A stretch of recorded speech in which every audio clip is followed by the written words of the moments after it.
ಎಲ್ರಿಗೂ ನಮಸ್ತೆ. ಸೌ ಕಿಚನ್ ಯೂಟ್ಯೂಬ್ ಚಾನಲ್ಗೆ ಸ್ವಾಗತ. ಬನ್ನಿ ಸ್ನೇಹಿತರೆ, ಇವತ್ತು ನಾನು ಪಾಸ್ತಾ ಮಾಡ್ಕೊಳ್ತಾ ಇದ್ದೀನಿ. ತುಂಬಾ ಸಿಂಪಲ್ಲು ಮಾಡ್ಕೊಳ್ಳೋದು, ಮನೇಲಿ ತುಂಬಾ ಅಷ್ಟೇ ರುಚಿ ಹಾಗೂ ಸಹ ಇರುತ್ತೆ. ವೈಟ್ ಸಾಸ್ ಮಾಡಿಕೊಂಡು ನಾವಿವತ್ತು ಪಾಸ್ತಾ ಮಾಡ್ಕೊಳ್ತಾ ಇದ್ದೀನಿ. ಈ ಪಾಸ್ತಾ ಬಂದ್ಬಿಟ್ಟು ಮಕ್ಕಳಂತೂ ತುಂಬಾ ಇಷ್ಟಪಡ್ತಾರೆ. ಇವಾಗ ಇದನ್ನು ಯಾವ ರೀತಿ ಹಾಗೆ ಮಾಡ್ಕೊಳ್ಳೋದು ಅಂತೇಳಿ ನೋಡೋಣ ಬನ್ನಿ. ನಾನಿಲ್ಲಿ ಮೊದಲೇದಾಗಿ 1 ಲೀಟರಷ್ಟು ಒಂದು ಪಾತ್ರೆಯಲ್ಲಿ ನೀರು ಇಟ್ಕೊಂಡು ನಾನು ಗ್ಯಾಸ್ ಮೇಲೆ ಇಟ್ಕೊಳ್ತಾ ಇದ್ದೀನಿ. ಒಟ್ಟು ನಾನಿಲ್ಲಿ 200 ಗ್ರಾಮಷ್ಟು ಪಾಸ್ತಾ ತೊಗೊಂಡಿದ್ದೀನಿ. ಅದಕ್ಕೆ 1 ಲೀಟರಷ್ಟು ನೀರನ್ನ ಸೇರಿಸ್ಕೊಂಡು ಗ್ಯಾಸ್ ಅಂಟಿಸ್ಕೊಳ್ಳೋಣ.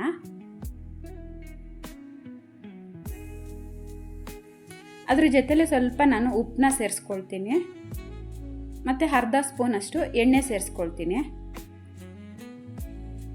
ಇಷ್ಟು ಹಾಕ್ಬಿಟ್ಟು ಮಿಕ್ಸ್ ಮಾಡಿಕೊಂಡು ನಾವು ಕುದಿಯೋದಕ್ಕೆ ಬಿಟ್ಕೊಳ್ಳೋಣ. ನೀರು ಚೆನ್ನಾಗಿ ಕುದಿ ಬರಬೇಕು.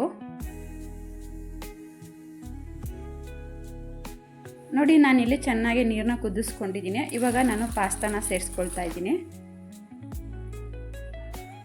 ಬೇಯಿಸ್ಕೊಳ್ಳೋಣ ಪಾಸ್ತಾನ. ನಾವು ಜಾಸ್ತಿ ಬೇಯಿಸ್ಕೋಬಾರ್ದು, ಸ್ವಲ್ಪ ಮೀಡಿಯಮ್ಮಾಗೆ ನಾವು ನಾವೇನು ಬಾಯಿಗೆ ಹಾಕ್ಕೊಂಡು ನೋಡಬೇಕು ಯಾವ ರೀತಿಯಾಗಿ ಆಗಿದೆ ಅಂತೇಳಿ. ಆವಾಗ ಪರ್ಫೆಕ್ಟ್ ಅಳತೆಯಲ್ಲಿ ನೋಡಿಕೊಂಡು ನಾವು ಅದನ್ನು ಮಡಿಗಟ್ಕೊಬೇಕು. ನೋಡಿ, ನಾನು ಈ ರೀತಿಯಾಗಿ ಬೇಯಿಸ್ಕೊಂಡಿದ್ದೀನಿ. ಇದು ಇವಾಗ ಇಷ್ಟು ಕರೆಕ್ಟಾಗಿ ಬೆಂದಿದೆ.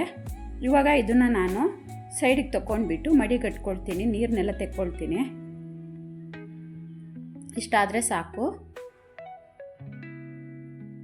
ತುಂಬಾ ಸಿಂಪಲ್, ಈಸಿಯಾಗಿ ಮಾಡ್ಕೋಬೋದು. ನೆಕ್ಸ್ಟು ನಾನಿಲ್ಲಿ ಒಂದು ಬಾಣಲೆ ಇಟ್ಕೊಂಡಿದ್ದೀನಿ. ಬಾಣಲೆಗೆ ಬಂದುಬಿಟ್ಟು 1 ಸ್ಪೂನಷ್ಟು ನಾನಿಲ್ಲಿ ಬೆಣ್ಣೆ ಸೇರಿಸ್ಕೊಳ್ತಾ ಇದ್ದೀನಿ.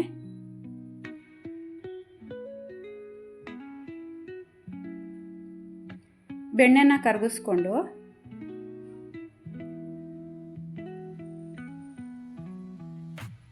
ಇದಕ್ಕಿಲ್ಲಿ ನಾನು ಅರ್ಧ ಸ್ಪೂನಷ್ಟು ಖಾರದ ಪುಡಿ ಸೇರಿಸ್ಕೊಳ್ತೀನಿ. ಬೆಣ್ಣೆ ಎಲ್ಲ ಕರಗಿಸ್ಕೊಂಡ್ಮೇಲೆ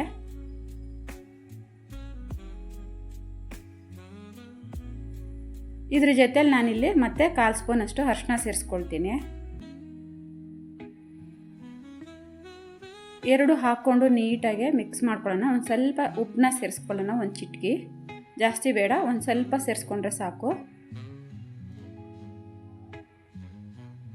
ಉರಿ ಬಂದ್ಬಿಟ್ಟು ಸ್ಲಿಮ್ಮಲ್ಲಿ ಇಟ್ಕೊಬೇಕು ನಾವು, ಹೈ ಉರಿ ಮಾಡ್ಕೊಳ್ಳೋದು ಬೇಡ. ನೋಡಿ, ಈ ರೀತಿಯಾಗಿ ನೀಟಾಗೆ ಮಿಕ್ಸ್ ಮಾಡಿಕೊಂಡು ಈ ರೀತಿಯಾಗಿ ಆಗಬೇಕು. ಈಗ ಆಗಿರೋದಕ್ಕೆ ನಾನಿಲ್ಲಿ 100 ಗ್ರಾಮಷ್ಟು ಪನ್ನೀರನ್ನ ತೊಗೊಂಡು ಕ್ಯೂಬ್ ಥರ ಕಟ್ ಮಾಡ್ಕೊಂಡಿದ್ದೀನಿ. ನನಗೆ ಯಾವ ಸೈಜ್ ಬೇಕೋ ಅದೇ ಸೈಜು, ಪಾಸ್ತಾ ಇರುತ್ತಲ್ಲ ಅದೇ ಸೈಜ್ಗೆ ನಾನು ಕಟ್ ಮಾಡ್ಕೊಂಡಿದ್ದೀನಿ ಪನ್ನೀರನ್ನ ಸೇರಿಸ್ಕೊಂಡು ರೋಸ್ಟ್ ಮಾಡ್ಕೊಳ್ಳೋಣ ಮೊದಲು. ತುಂಬ ಸುಲಭವಾಗಿ ನಾವು ಮನೆಯಲ್ಲೇ ಪಾಸ್ತಾನ ಮಾಡ್ಕೋಬೋದು.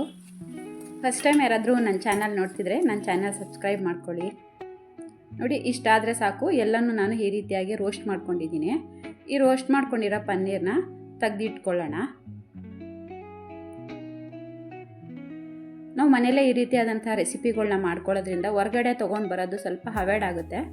ಆಗ ಮಕ್ಕಳು ಮನೆಯಲ್ಲೇ ಇಷ್ಟಪಡ್ತಾರೆ, ಅಮ್ಮ ಇದನ್ನು ಮಾಡಿಕೊಡಿ, ಅಮ್ಮ ಅದನ್ನು ಮಾಡಿಕೊಡಿ ಅಂತ ಖಂಡಿತವಾಗ್ಲೂ ಕೇಳ್ತಾರೆ. ನೆಕ್ಸ್ಟು ಮತ್ತೆ ನಾನಿಲ್ಲಿ ಅರ್ಧ ಸ್ಪೂನಷ್ಟು ಬಟರ್ನ ಸೇರಿಸ್ಕೊಳ್ತೀನಿ.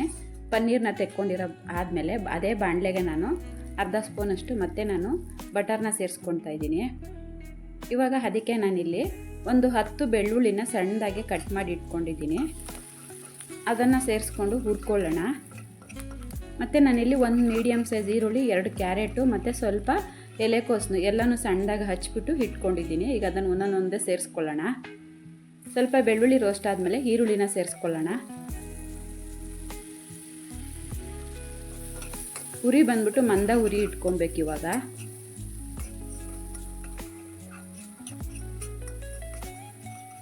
ಇದನ್ನು ಮಾಡ್ಕೊಳ್ಳೋದಕ್ಕೆ ಜಾಸ್ತಿ ಟೈಮ್ ತೊಗೊಳ್ಳಲ್ಲ, 10 ರಿಂದ 15 ನಿಮಿಷದಲ್ಲಿ ಮಾಡ್ಕೋಬೋದು ಈ ರೆಸಿಪಿನ. ನಾನು ಒಟ್ಟು ಇಲ್ಲಿ 200 ಗ್ರಾಮ್ ಬಳಸ್ಕೊಂಡಿರೋದ್ರಿಂದ ನಾವು ಒಂದು 4 ಜನ ಸ್ನ್ಯಾಕ್ಸ್ ಥರ ಈವ್ನಿಂಗ್ ಟೈಮಲ್ಲಿ ತಿನ್ಬೋದು ಮಾಡಿಕೊಂಡು. ಇವಾಗ ನಾನು ಕ್ಯಾರೆಟ್ನ ಸೇರಿಸ್ಕೊಳ್ತಾ ಇದ್ದೀನಿ. ಬೀನ್ಸು ಎಲ್ಲ ಸೇರಿಸ್ಕೋಬೋದು ತರಕಾರಿನ. ಮನೆಯಲ್ಲಿ ಪ್ರೆಸೆಂಟಾಗಿ ನಾನು ಏನು ಇರುತ್ತೆ ತರಕಾರಿ ಅದನ್ನು ಸೇರಿಸ್ಕೊಂಡು ಮಾಡ್ಕೊಳ್ತಾ ಇದ್ದೀನಿ. ಬೀನ್ಸು, ಕ್ಯಾಪ್ಸಿಕಮ್ಮು ಎಲ್ಲನೂ ಸೇರಿಸ್ಕೋಬೋದು. ಒಂದು ರೌಂಡು ಕ್ಯಾರೆಟ್ ಎಲ್ಲ ಬೇಯಿಸ್ಕೊಂಡ್ಮೇಲೆ ಇವಾಗ ನಾನು ಎಲೆಕೋಸನ್ನ ಸೇರಿಸ್ಕೊಳ್ತಾ ಇದ್ದೀನಿ.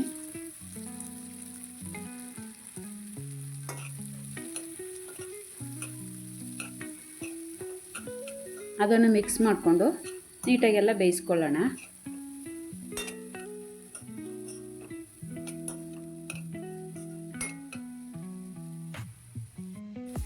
ನೋಡಿ ಇವಾಗ ಒಂದು ಸ್ವಲ್ಪ ಉಪ್ಪನ್ನ ಸೇರಿಸ್ಕೊಳ್ತೀನಿ ನಾನು ಇದ್ರ ಜೊತೆಯಲ್ಲಿ. ಒಂದು ರೌಂಡ್ ಎಲ್ಲ ಮಿಕ್ಸ್ ಮಾಡ್ಕೊಂಡು ಹುರ್ಕೊಂಡ್ಮೇಲೆ ಉಪ್ಪನ್ನ ಸೇರಿಸ್ಕೊಳ್ಳೋಣ. ನಾನು ಆಲ್ರೆಡಿ ಪನ್ನೀರಿಗೆ ಸ್ವಲ್ಪ ಉಪ್ಪನ್ನ ಸೇರಿಸಿದ್ದೀನಿ. ಇವಾಗ ಇಲ್ಲಿ ಸ್ವಲ್ಪ ಒಂದು ಚುಟ್ಕೆ 1/4 ಸ್ಪೂನಷ್ಟು ಉಪ್ಪನ್ನ ಸೇರಿಸ್ಕೊಳ್ಳೋಣ ತರಕಾರಿಗೆ. ನಾನು ಇಲ್ಲಿ 3/4 ಸ್ಪೂನಷ್ಟು ಮೆಣಸಿನ ಪುಡಿ ಸೇರಿಸ್ಕೊಳ್ತಾ ಇದ್ದೀನಿ ಇದ್ರ ಜೊತೆಯಲ್ಲಿ.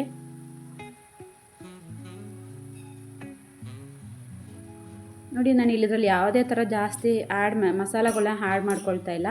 ಬರೀ ಇಷ್ಟೇ ಮೆಣಸು, ಬಟರು. ನೋಡಿ ನಾನು ಹಸಿಮೆಣಸಿನ್ಕಾಯಿ ಸಹ ಬಳಸ್ಕೊಂಡಿಲ್ಲ. ಈ ರೀತಿಯಾಗಿ ಹುರ್ಕೊಂಡ್ಮೇಲೆ ನಾನಿಲ್ಲಿ ಗ್ಯಾಸ್ನ ಸ್ಲಿಮ್ ಮಾಡ್ಕೊಂಡ್ಬಿಟ್ಟು ಹುರ್ಕೊಂಡಿರೋ ತರಕಾರಿನೆಲ್ಲ ತೆಗ್ದು ಸೈಡ್ಗೆ ಇಟ್ಕೊಳ್ಳೋಣ. ನಮಗೆ ನೋಡಿದ್ರೆ ಗೊತ್ತಾಗ್ತಿದೆ ನೀಟಾಗಿ ಎಲ್ಲ ಬಾಯ್ಲ್ ಆಗಿದೆ ಅಂತೇಳಿ. ಈ ರೀತಿಯಾಗಿ ಬಾಯ್ಲ್ ಆಗಿರಬೇಕು. ನೆಕ್ಸ್ಟು ನಾನು ಅದೇ ಬಾಣಲೆಗೆ ಮತ್ತೆ ನಾನಿಲ್ಲಿ 1 ಸ್ಪೂನಷ್ಟು ಬಟರ್ನ ಸೇರಿಸ್ಕೊಳ್ತಾ ಇದ್ದೀನಿ. ಇವಾಗ ನಾವು ಸಾಸ್ ಮಾಡ್ಕೊಳ್ಳೋಣ. ಸಾಸ್ ರೆಡಿ ಮಾಡ್ಕೊಳ್ಳೋಕ್ಕೋಸ್ಕರ ಬಟರ್ನ ಸೇರಿಸ್ಕೊಂಡು ಮಿಕ್ಸ್ ಮಾಡ್ಕೊಳ್ಳೋಣ. ಬೆಣ್ಣೆ ಎಲ್ಲ ಕರಗಬೇಕು. ಈಗ ಕರಗಾದ್ಮೇಲೆ ನಾನಿಲ್ಲಿ 1 ಸ್ಪೂನಷ್ಟು ಮೈದಾ ತೊಗೊಂಡು ಸೇರಿಸ್ಕೊಳ್ತಾ ಇದ್ದೀನಿ ಬಟರ್ಗೆ.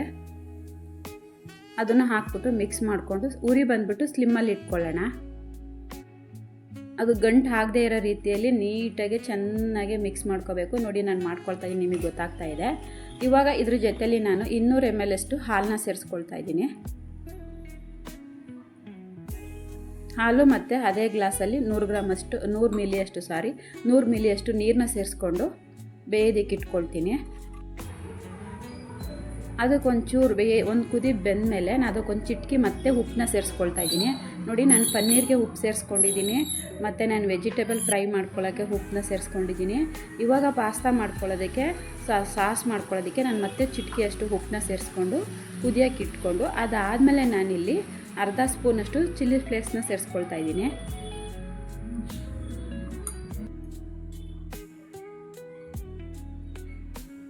ಇವಾಗ 1/2 ಸ್ಪೂನಷ್ಟು ಮೆಣಸಿನ ಪುಡಿ ಸೇರಿಸ್ಕೊಳ್ಳೋಣ.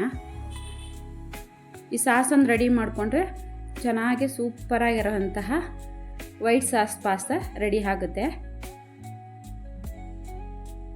ಎಲ್ಲವೂ ನೀಟಾಗಿ ಮಿಕ್ಸ್ ಮಾಡಿಕೊಂಡು ಚೆನ್ನಾಗಿ ಬೇಯಿಸ್ಕೊಬೇಕು. ಹಾಲು, ಚಿಲ್ಲಿ ಫ್ಲೇಕ್ಸು, ಪೆಪ್ಪರು, ಉಪ್ಪು ಎಲ್ಲ ಒಟ್ಟು ಸೇರಿಸಿ ಚೆನ್ನಾಗಿ ಕುದಿಸ್ಕೊಂಡು ಮಿಕ್ಸ್ ಮಾಡ್ಕೊಳ್ಳೋಣ. ನೋಡಿ ಎಲ್ಲ ಚೆನ್ನಾಗಿ ಕುದ್ದಿ ಮಿಕ್ಸ್ ಮಾಡ್ಕೊಂಡಿದ್ದೀನಿ. ಇವಾಗ ನಾನು ಸ್ಲಿಮ್ ಮಾಡ್ಕೊಂಡ್ಬಿಟ್ಟು ಮೊದಲು ಹುರಿದಿಟ್ಕೊಂಡಿರೋಂತಹ ಪನ್ನೀರನ್ನ ಸೇರಿಸ್ಕೊಳ್ತಾ ಇದ್ದೀನಿ. ಇವಾಗ ಸಾಸ್ ರೆಡಿಯಾಗಿದೆ. ಇವಾಗ ಸಾಸ್ ರೆಡಿ ಆದಮೇಲೆ ನಾನು ಏನೆಲ್ಲ ಹುರಿದಿಟ್ಕೊಂಡಿದ್ದೀನೋ ಅದನ್ನೆಲ್ಲ ಒಂದೊಂದೇ ಸೇರಿಸ್ಕೊಳ್ಳೋಣ. ತರಕಾರಿ ಮತ್ತು ಪನ್ನೀರು. ಇವಾಗ ನಾವು ಎಲ್ಲ ಮಿಕ್ಸ್ ಮಾಡಿದ್ಮೇಲೆ 1 ರೌಂಡು ಖಾರ ಚೆಕ್ ಮಾಡ್ಕೋಬೋದು. ಇನ್ನೂ ಏನಾದರೂ ಸ್ವಲ್ಪ ನಮಗೆ ಖಾರ ಬೇಕು ಅನಿಸಿದ್ರೆ ನಾವು ಇದಕ್ಕೆ ಅಚ್ಕಾರದ ಪುಡಿ ಇಲ್ಲ ಅಂದರೆ ಚಿಲ್ಲಿ ಫ್ಲೇಕ್ಸು, ಅದು ಬೇಡ ಅಂದರೆ 2 ಹಸಿಮೆಣ್ಸಿನ್ಕಾಯಿನ ಕಟ್ ಮಾಡಿ ಹಾಕ್ಕೋಬೋದು. ನಾನು ಹಸಿಮೆಣ್ಸಿನ್ಕಾಯಿನ ಇವತ್ತು ಬಳಸ್ಕೊಂಡಿಲ್ಲ. ಅದೆಲ್ಲ ನನಗೆ ಪರ್ಫೆಕ್ಟಾಗಿತ್ತು ಅನ್ನಿಸ್ತು. ಹಾಗಾಗಿ ನನಗಿಷ್ಟೇ ಖಾರ ಸಾಕು ಅಂತೇಳಿ ನಾವು ರೆಡಿ ಮಾಡ್ಕೊಂಡಿರೋ ಪಾಸ್ತಾನ ಸೇರಿಸ್ಕೊಂಡು ಮಿಕ್ಸ್ ಮಾಡ್ಕೊಳ್ತಾ ಇದ್ದೀನಿ. ತುಂಬಾ ಟೇಸ್ಟ್ ಅಂತೂ ಸಖತ್ತಾಗಿರುತ್ತೆ. ನಾವು ಹೊರಗಡೆ ಎಲ್ಲ ತೊಗೊಂಡು ಬಂದರೆ ಸ್ವಲ್ಪ ಟೇಸ್ಟಿಂಗ್ ಉಪ್ಪು ಮತ್ತು ಯಾವ ರೀತಿಯಾಗಿರೋದಂಥ ಬಟರ್ ಬಳಸಿರ್ತಾರೋ, ಹೇಗೆ ಮಾಡಿಕೊಟ್ಟಿರ್ತಾರೋ, ನಿಜವಾಗ್ಲೂ ನಾವೇ ಈ ರೀತಿಯಾಗಿ ಮಾಡ್ಕೊಂಡ್ಬಿಟ್ರೆ ನಮಗೂ ಆರೋಗ್ಯಕ್ಕೂ ಒಳ್ಳೆಯದು, ಮಕ್ಕಳು ಕೂಡ ತುಂಬಾ ಇಷ್ಟಪಡ್ತಾರೆ. ನೋಡಿ ನಾನೆಲ್ಲನೂ ಮಿಕ್ಸ್ ಮಾಡ್ಕೊಂಡಿದ್ದೀನಿ. ಇವಾಗ ಏನಾದರೂ ನಮಗೆ ಬೇಕು ಅಂದರೆ ಲೈಟಾಗಿ ಉಪ್ಪು ಚೆಕ್ ಮಾಡಿ ಉಪ್ಪನ್ನ ಸೇರಿಸ್ಕೋಬೋದು. ಬಿಸಿ ಬಿಸಿ ಆದಂತಹ ಪಾಸ್ತಾ ನಾನು ರೆಡಿ ಮಾಡಿದ್ದೀನಿ. Paneer vegetable pasta white sauce ಹಾಕ್ಕೊಂಡು ಮಾಡ್ಕೊಂಡಿದ್ದೀನಿ. ಈ ರೆಸಿಪಿ ನಿಮ್ಗೆ ಇಷ್ಟ ಆಯಿದ್ರೆ ಒಂದು ಲೈಕ್ ಮಾಡಿ, ಶೇರ್ ಮಾಡಿ. ನೀವು ಒಂದು ಸಲ ಈ ರೆಸಿಪಿನ ಟ್ರೈ ಮಾಡಿ.